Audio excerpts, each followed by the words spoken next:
আসসালামু আলাইকুম রহমতুল্লাহি বরকাত। প্রিয় টেকনিশিয়ান ভাইয়েরা, আপনাদের উদ্দেশ্যে একটা কথা বলতে চাই। আপনারা কাস্টমারকে কখনো ঠকাবেন না। দেখেন, এই এলইডি টিভি এটাতে, ফিঙ্গার এটাতে, এটা পাওয়ার সেকশন নষ্ট। এক্সট্রাভাবে 12 ভোল্টের পাওয়ার সাপ্লাই আপনারা কানেকশন করছেন। কানেকশন করার পরে ব্যাকলাইট ড্রাইভার চালু করতে পারেন নাই, সেই কারণে সামান্য 30-40 টাকা যেই এলইডি লাইট আছে, সেই লাইটের সার্কিট এখানে লাগাই দিয়ে ব্যাকলাইটটা চালু করে দিয়েছেন। সেটা চিন্তার বিষয়, কতদিন চলবে? কাস্টমারদেরকে এইভাবে ঠকিয়ে তো লাভ নেই। তো এরকম কাজ কেউ করবেন না।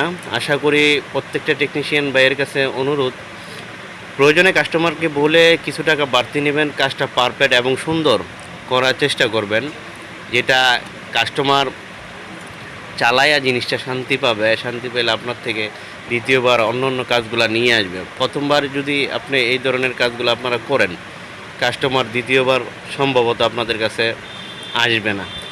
তো টেকনিশিয়ান ভাইদের কাছে অনুরোধ যে দেখেন, এই যে কাজটা করছেন, এই কাজটা আপনি কতটুকু যুক্ত মনে হচ্ছে আপনার কাছে? সামান্য ছোট্ট একটা এলইডি লাইটের ড্রাইভার আপনি লাগাই দিচ্ছেন, সেটা দিয়ে কি এখানে লাইটগুলো প্রপারলি চলার কথা বা কতদিন চলার কথা? এটার এম্পিয়ারের সাথে, এটার ভোল্টের সাথে কি এটা ম্যাচিং হয়েছে?